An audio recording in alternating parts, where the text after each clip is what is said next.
The Saints' win streak ends at 8 as New Orleans falls to a very good LA Rams team with a pair of division rivals up next. Plus a strong finish to the season for LSU, but where could they go bowling? Tulane falls inches short of their bowl berth. A playoff season ends for the Nichols Colonels, another Grambling win in the Bayou Classic, and 3 wins out of 4 this week for the Pelicans. This is the last word on sports. 4th Down on 4 starts now. The Saints have now played 3 games against other teams leading their divisions. They are 0-3 in those games, 8-0 against everyone else. I'm Doug Mouton. Welcome to 4th Down on 4. On the positive side, the Saints still lead the NFC South with 2 huge division games coming. But on the downside, as Sean Payton said it, they just weren't good enough Sunday.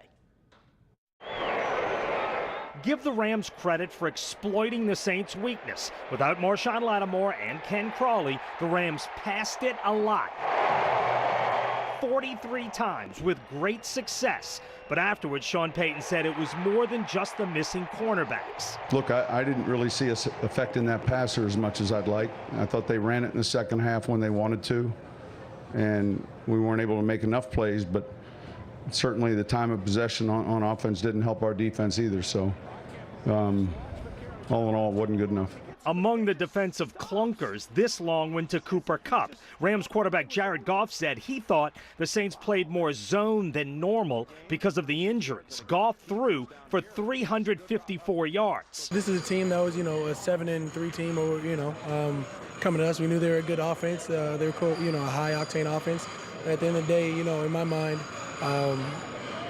our defense didn't do enough for us to win. I mean, we made a couple plays to get the ball back in the offensive hand, and the game got close, but there's a couple things that we need to clear up to win the game. What the Rams were able to do is control the ball and control the clock. The Saints only ran 52 offensive plays, by far their fewest of the season. It's what the Saints had done to other teams multiple times this season. And the real bright spot, rookie running back Alvin Kamara, who has to be the NFL's Rookie of the Year. I want to do whatever I can to help the team win. I mean, it's not really about me. If I had 0 yards and we won, I mean, I wouldn't care. But, I mean, I just try to do what I can to help our team win. They got great playmakers. You look at a couple plays that Kamara made, and you just say hats off to him. He's a special player. Obviously, we know what a great player Drew Brees is, but we got some pretty good players on defense. I thought we struggled with some consistency, but then, if you really looked at it, we had a run or two, and then all of a sudden a drive started, then we had a penalty. We had 117 yards of penalties tonight, and so offensively we had our fair share of those, and you run out of 2nd and 20 or 3rd and 20 calls. Still, even with all the penalties, the Saints had the ball inside the Rams' 5, down 13 with 10 minutes to go, and Sean Payton opted for the field goal. Just the percentages made sense. It was a frustrating day for the Saints, who were 3 of 13 on 3rd downs. That, coupled with the penalties and an inability to get off the field on defense against what is surely a playoff team in the Rams, the Saints just weren't good enough. I'm highly irritated about this loss. For us to be rolling the way we did, we came in and had some miscommunication errors that I think were clearly the difference. It is what it is. We lost. We gotta watch the film and see what we got to do better to play a good team next week. In the next 11 days, the Saints host Carolina and then travel to Atlanta. The division is still absolutely up for grabs. And Andrew Doak joins us. All right, look, first of all, the takeaway from this game, the biggest positive, it has to be Alvin Kamara. This guy, how was he not in the Heisman Trophy race last year? Well, I think that's why Butch Jones isn't at Tennessee anymore. Agreed. 17.1 yards every time he touched the ball. I mean, it was unbelievable. The Rams just didn't have an answer for him. It seemed like everything else they dialed up, they had an answer for, but he only touched it 11 times. I don't want to be a play-calling stickler, but I feel like they could have maybe gotten him involved a little bit more, because as good as Wade Phillips' defense was, they just couldn't tackle him. And I mean, it was times where they looked like they had him for a 2-yard loss. He would turn it into a 10-yard gain.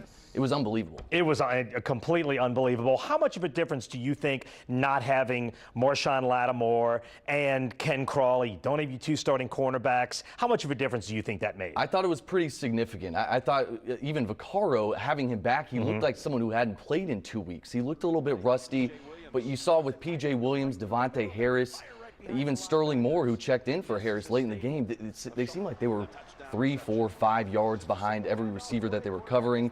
Goff didn't put it on him a couple times, and they really lucked into that interception that P.J. Williams got. But look, until you get Marshawn Lattimore back, for sure you're going to feel it.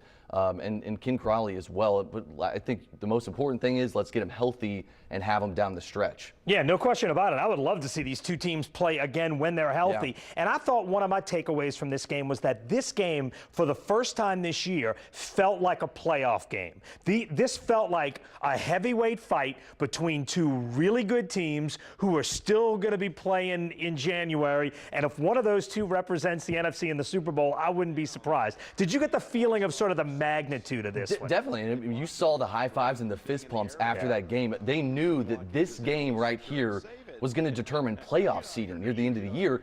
I think maybe the Saints can take it as a positive, even in the loss, that you say, look, the two teams that are ahead of us, the Rams and the Vikings, we just got to take care of our division right now and worry about that as our next step. You got Carolina next week. Then it's a short week, and you got Atlanta. Those are two big divisional games for teams that are playing well right now that, look, I know we keep talking about the Saints in the playoff picture, but let's just handle the division first, because it's going to be really tight and fun to watch down the stretch. Yeah, no doubt about it. Andrew, terrific job. Take care of one step at a time. It is Carolina, then Atlanta, and we're back with more 4th Down on 4 in a minute. Coming up, a win on senior night over Texas A&M puts LSU in a great position for one of the SEC's best bowls, and a controversial ruling prevented Tulane from clinching its own bowl berth. Plus, Nickel's best season in more than a decade ends in the playoff opener. But there's a lot to be excited about in Thibodaux. And a back-and-forth Bayou Classic ends with the Grambling Tigers headed to the SWAC championship game. And later, we'll check in with the Pels, who've won 3 of their last 4.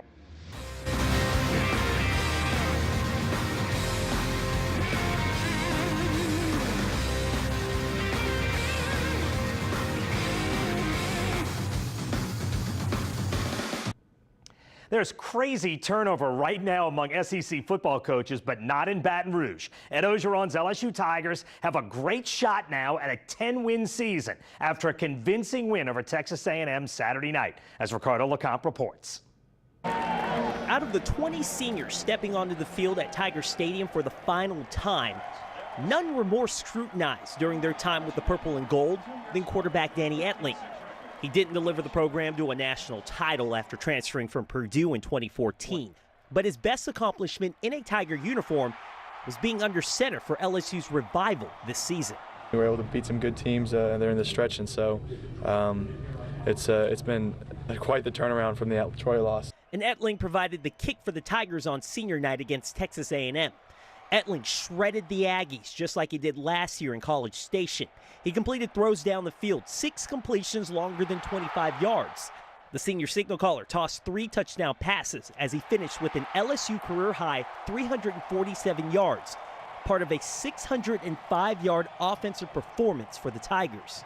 I think it was just a team effort. I don't think it was anything special I did or anything special that we did. We just did our jobs, and we made sure that we went out there and made plays, and the receivers did a tremendous job of fighting for extra yards, making catches, and getting open, and the offensive line did a great job of blocking. So even Coach Canada, did a great job calling plays and made it easy for me. They definitely threw some different stuff at us, but I mean, Danny was money all night with the passing game, and we were able to get some big runs going, as the game went on.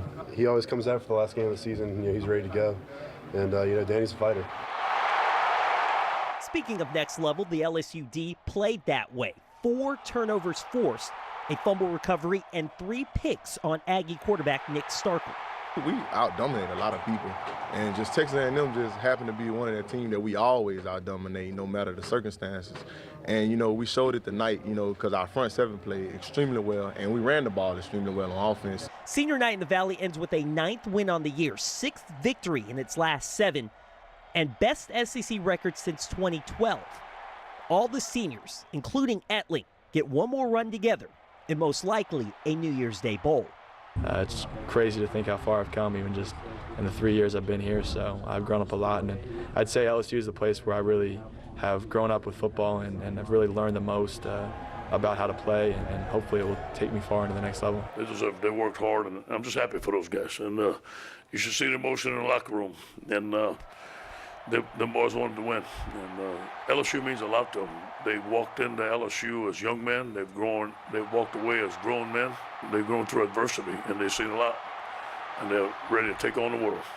Ricardo LeCompte reporting for 4th Down on 4.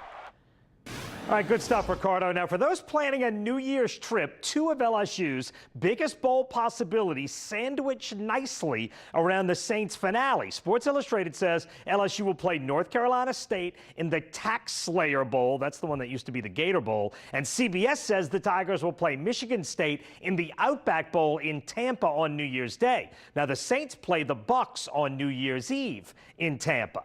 Tulane's goal all season was to get to a bowl game. On the final play of their season, they came that close. It sure looks like Jonathan Banks scored. It would have been the game winner. It would have been the bowl clincher. But he was called short. Replay would not reverse the call. SMU wins. Tulane made strides in year 2 under Willie Fritz, but finished 5-7 and not in the bowl picture. In 2014, Nicholls State finished 0-12. In-step Norco native Tim Rebowe, and 3 years later, the Colonels made the NCAA playoffs. Nicholls lost to South Dakota Saturday. Their season is over, but as Andrew Doak reports from Thibodaux, the future is definitely bright for the Colonels. With just over 34 seconds to play, Nicholls had a shot to tie the game. But on 1st and goal from the 1-yard line, Colonel running back Kyron Irvin had the ball knocked loose. Ball is out. And just like that, Nicholls' dream season came to an end. I saw number 22 and Kyron make contact. I thought he got in, but like I said, I thought he was down. But I didn't see the ball come out. I just saw everybody just jumping on the ball. But, like Coach said, we can't leave it on the refs. We can't, we had other opportunities. Just very proud of the effort by our guys. I thought it was a fantastic finish. These guys right here laid it on the line. We had our opportunities all throughout the game. It's a shame it came down to the last play right there, but that's not what cost us the game. We had some chances. What cost the Colonels the game were 4 turnovers. For the second straight contest, former Rummel quarterback Chase Forcade tossed 3 picks, and the Coyotes didn't leave any scraps behind, cashing in 14 points off those mistakes. Like Coach said, we was driving pretty much every possession we had, and like the first half, I couldn't punch it in. I had a misread, and I just didn't do my job in the first half. Anytime you get in the red zone, and we talked about it as a staff, you can't turn the ball over in the red zone against a good football team. And we left some points out there on the board, and it's still all that, and we still had a chance at the end to win a game. But South Dakota didn't leave anything behind. The Missouri Valley Conference Offensive Player of the Year, Chris Streveler, lived up to his billing, finishing with 378 yards passing and 4 touchdowns. Make them earn it, make it go down the field and earn it. But, they ran a wheel route. They caught us a couple of times, and, hats off to them, man. He does a good job. That's why he's the player of the year in their conference. He makes some big plays. But big plays are what cost us, and you can't give it up, especially when you make it to this point of the season. If you don't get a pass rush, this guy will absolutely destroy you. Even in Nicholls' loss, there's excitement for the future, with the potential of 58 players from this year's roster returning next season, including 8 of 11 on offense and 8 of 11 on defense. And even though the loss still stings of their first-round playoff exit, they believe they're trending upwards headed to 2018. The season was unbelievable. It was amazing, and we got 2 more years left, and I know we're not done yet, and I know what the future holds for us, but a great year. And I know the group that we have coming back, and we're going to add to it with a good recruiting class, that these guys are going to be like, we don't want to make this a one-time thing. We want to be able to get ourselves in position to be in the playoffs and battle for a conference championship. I think we got a foundation to do that. Those guys don't want to hear it now, but as coaches, you're already thinking about getting them going in January and looking forward to building for the future. And Coach Rebowe laid that foundation with cement. For the first time since 1996, the Colonels finished with an 8-win season, and their best year since 2005. So while the season may have ended, it's really just the beginning. Here in Thibodaux, Andrew Doak, 4th Down on 4.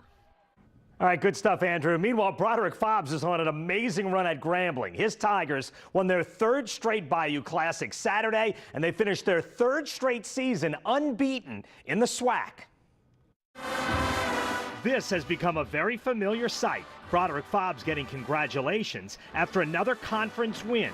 But this Bayou Classic was not the offensive shootout you might have expected. Grambling had under 300 yards of total offense, but they forced 3 Southern turnovers. The Tigers controlled the first half. Senior quarterback Devontae Kincaid scored here. The Tigers led 7-0 after 1. And in the second, Kincaid hit senior Martez Carter for the 9-yard touchdown. Grambling had a 17-7 halftime lead. But Southern fought back behind West St. John's Austin Howard. Howard hits Kendall Catalan, and the Jags were back to within a field goal, 17-14 after 3. Then he put Southern ahead with 5 minutes to go with the TD pass to Dylan Beard, 21-20 Jaguars. But Grambling answered immediately. They took the kickoff straight down the field. Martez Carter went 11 yards for the game win, and Grambling wins the Bayou Classic 30-21. I thought the effort was there all day long. The guys really came out and played well. Austin got hit a couple of times, which created some fumbles, knocked the ball loose. Defensively, I thought they gave us a chance to win a football game. I thought offensively, we made enough plays to give ourselves some momentum. We moved the football up and down the field. It was a total team effort. We just came up short against a very good football team. Coach Fobbs done a great job, and I wish him nothing but the best going forward in the SWAC championship. Grambling now plays Alcorn State Saturday in Houston for the SWAC championship. Still ahead, the Pelicans lost to the world champion Warriors Saturday night, but won all 3 games this week before that, and they're putting themselves in good position for the playoffs. The Pelicans lost Saturday night to Golden State, a tough end to what was a terrific week for New Orleans. The Pelicans won 3 times this week, and 20 games in, they sit 7th in the West in a playoff position. Anthony Davis. For a half at least, the Pelicans did a lot right in Oakland. Darius Miller has been a pleasant surprise. His 3 gave New Orleans a double-digit lead halfway through the second quarter, but it didn't last. In the final minute of the half, Klay Thompson hits the 3, and Golden State would never trail again. I think you're asking me if that's a moral victory now. It's not a moral victory. To beat that team, you got to be a disciplined team. And we got away from what really got us the lead early on in the game. The loss in Oakland does not distract from what was a terrific week for the Pelicans. The disappointment just means expectations are going up, and that's a good thing.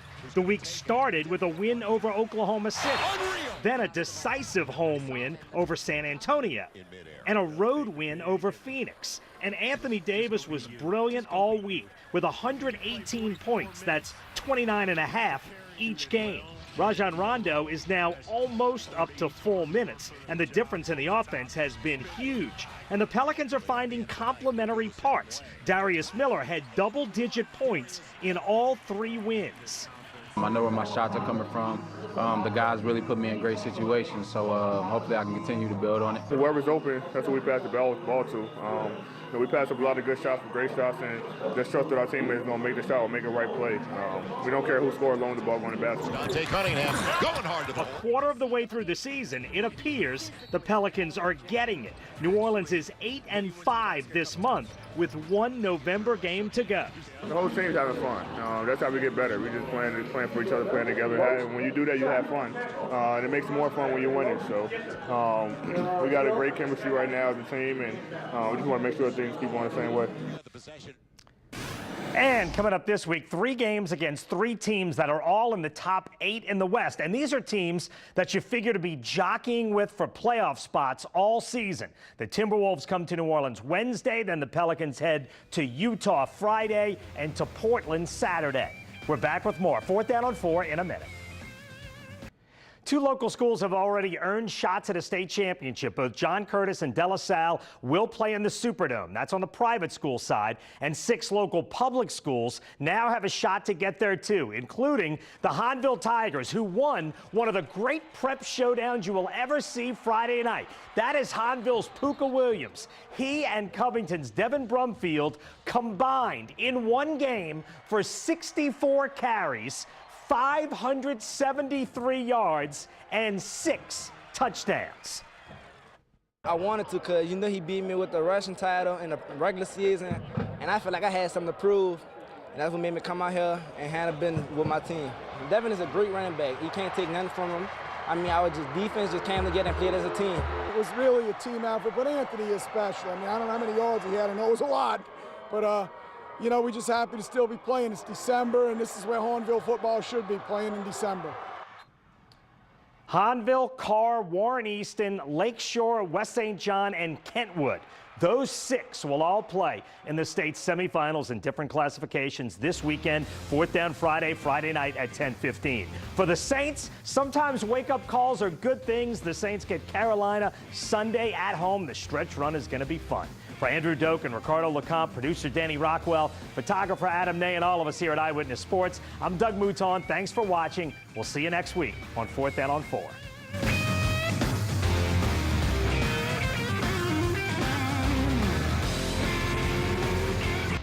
Fourth Down on 4 is sponsored by Hyman Bartolo Jr. Contractors.